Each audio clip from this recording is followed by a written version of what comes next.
For over 5 years now, I've been on a mission to raise awareness about what I consider to be the greatest child abuse scandal in the history of modern medicine, the practice of what is known as gender-affirming care, or colloquially known as trying to change the sex of children with puberty-blocking drugs, the opposite sex's hormones, and surgeries. All because of this idea that these children are what is known as transgender. Now, this might be shocking to some, but I maintain that there's no such thing as a transgender child.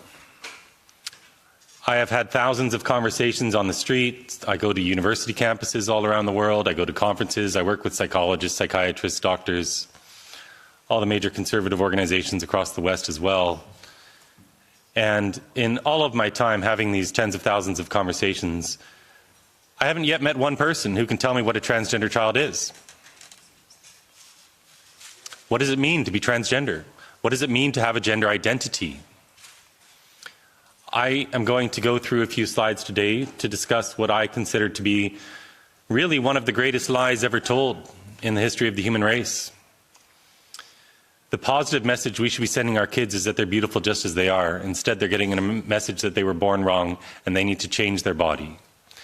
The only thing that is affirming in children is self-hatred. And we'll get into what type of children these are who are identifying this way, and in particular, we'll get into what type of children are going to gender clinics and what's being done to them. But let's go to the first slide if we can. Thank you. So this is difficult to read from your distance, but this is honestly the most used resource in the world when defining what these various terms surrounding gender ideology are. So this is called the Genderbread Person. This is produced by an activist.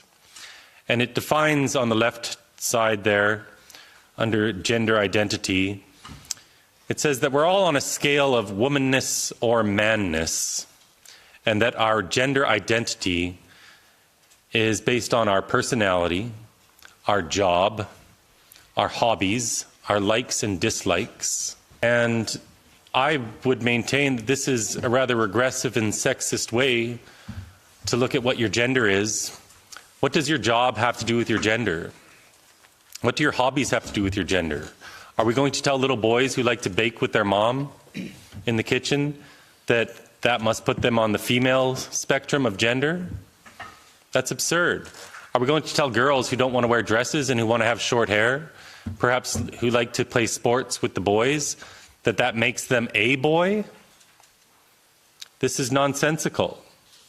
More than half of the women growing up are what we would call in North America tomboys.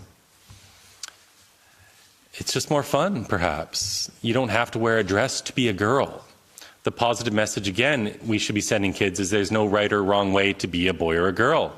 If a boy is more effeminate, he's not trans. He's just a boy.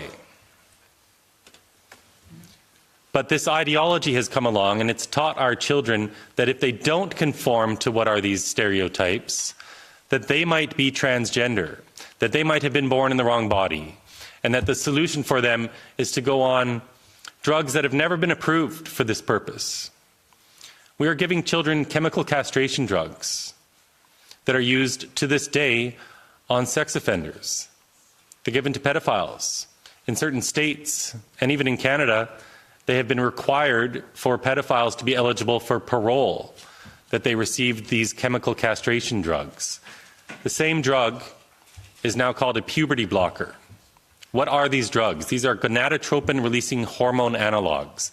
They stop the pituitary gland from releasing a couple hormones called luteinizing hormone and follicle-stimulating hormone. And these are what are responsible for the generation of your sex hormones at the onset of puberty. Girls develop estrogen. Boys produce testosterone. And this is what causes us to generate what are known as our secondary sex characteristics. All the things that happen during puberty. Boys get stronger, they get a deeper voice, they get a hairy face, hairy body. Girls develop their breasts, their hips get wider. While children are on these drugs, none of these secondary sex characteristics will develop. The idea being that we need to keep these children looking neutral, because if we don't, they will develop into a man or a woman, and that will make it harder for them to pass as the opposite sex when they're an adult. So I don't want you to take my word for anything here. We're going to go over a few of the videos that these doctors at these gender clinics have produced. So first, let's hear from, this is Dr. Jeremy Carswell. She is at the gender clinic at Boston Children's Hospital. She's the director of their gender multi-specialty clinic. This was the first gender clinic that opened in the United States of America back in 2007. And she's going to talk about really what it is to be transgender. A child will often know that they are transgender from the moment that they have any ability to express themselves, and parents will often tell us this. We have parents who tell us that their kids, they knew from the minute they were born practically, and actions like refusing to get a haircut or standing to urinate, trying to stand to urinate, refusing to stand to urinate, trying on siblings' clothing, playing with the quote opposite gender toys, things like that. There is more and more a group of adolescents that we are seeing that really are coming to the realization that they might be trans or gender diverse a little bit later on in their life. So what we're seeing from them is that they always sort of knew something was maybe off and didn't have the understanding to know that they might be trans or have a different gender identity than the one they had been assigned. So that is a growing population that we are seeing, and that's being recognized as being trans and able to be treated.